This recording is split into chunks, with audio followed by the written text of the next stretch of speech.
আল ফালাক, প্রভাতের আলো, কুরআনের ১১৩তম সূরা।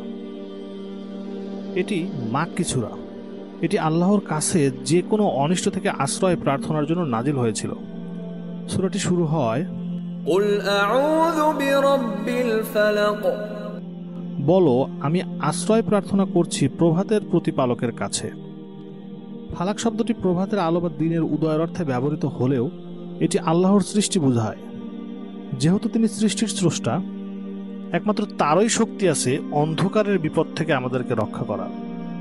মিন শাররি মা খালাক, তিনি যা সৃষ্টি করেছেন তার অনিষ্ট থেকে, অর্থাৎ মানুষের দ্বারা ক্ষতি, প্রাকৃতিক দুর্যোগ যেমন ঝড় বা প্রাকৃতিক বিপর্যয়, অথবা প্রাণী ও জীবজন্তু, এমনকি ভাইরাসের আক্রমণ যা আমাদের জীবন ও জীবিকা ধ্বংসের হুমকি সৃষ্টি করতে পারে, তার থেকে রক্ষা করবেন।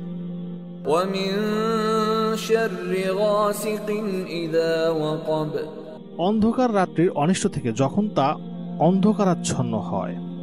কারণ মানুষ সাধারণত অন্ধকার ভয় পায় এবং রাতে যে বিপদ আসতে পারে তা নিয়ে চিন্তা করে।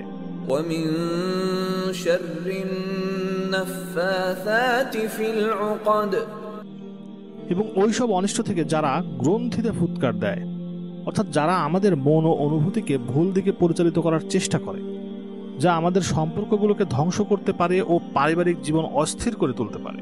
ওয়া মিন শাররি হাসিদিন ইযা হাসাদ, এবং হিংসুকের অনিষ্ট থেকে যখন সে হিংসা করে, অর্থাৎ যারা অন্যদের সাফল্য ও দানে ঈর্ষা করে এবং তা ধ্বংস করার ইচ্ছা পোষণ করে। হতে পারে তাদের ঘরবাড়ি, তাদের সম্পদ, তাদের সন্তান বা অন্য যে কোনো ভালো জিনিস যা তারা নিজেরা পেতে পারে না। সূরা ফালাক এবং সূরা নাস একসাথে পাঠ করার উৎসাহিত করা হয়, বিশেষ করে প্রভাতে এবং রাতে অথবা প্রতিটি নামাজের পর। হাদিসে বলা আছে এই দুইটি সূরা একসাথে পড়লে আল্লাহ আমাদের সকল বিপদ থেকে রক্ষা করবেন। এরকম আরো ভিডিও তৈরি করতে আমাদের ওয়েবসাইটে গিয়ে সহযোগিতা করুন। ধন্যবাদ।